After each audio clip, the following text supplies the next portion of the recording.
कि कुंडली में लिखल हो तोर जेलिया तारा, कुंडली में लिखल हो कि रनवन के भातारा साला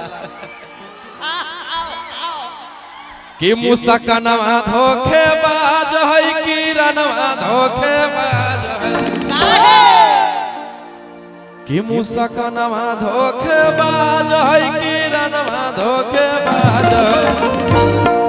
अब के करो से नहीं प्यार करबो मोर दिलवे नाराज है,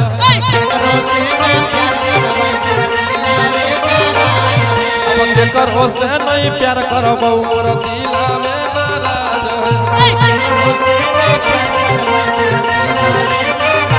हेलो हेलो, दिल से धन्यवाद। इसी तरह भाई पे आशीर्वाद प्यार बना रहे। हम चाहेंगे कि और कोई पंसोइया वाला है तो आइए, अच्छा नहीं लगा आ जाइए। कहते हैं रोशन भैया की दानियों के हाथ कभी रुकता नहीं है, देने पैसा कौड़ी वाला कोई नहीं है क्या? पैसा कौड़ी वाला है तो किसी को भेजिए ना। आ जाइए मौसा पूरे अरे कि पंडित जी से छौड़ा तोर देख लियो पतारा, कुंडली में लिखल हो कि रनवा के भातारा। मुझे पता है कि आप लोग मुझे बाहर में देखना नहीं चाहते हैं, ना भैया माय कसम।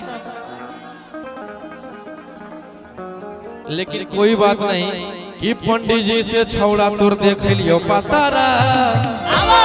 अरे कुंडली में लिखल हो तोर जेलिया तारा, कुंडली में लिखल हो तोर जेलिया तारा।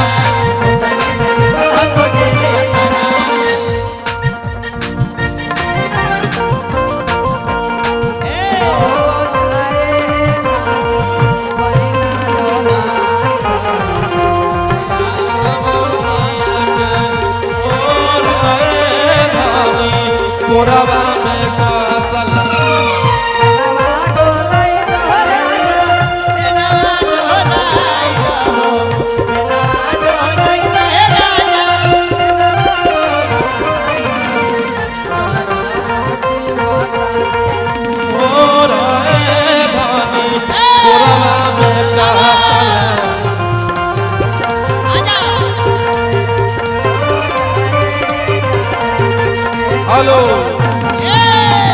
हेलो,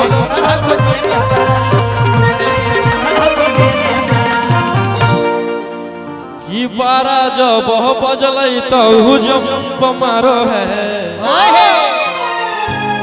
बहुत पुराना गाना, आप लोग, ये गाना अमर है, ये गाना कभी नहीं मरेगा। ना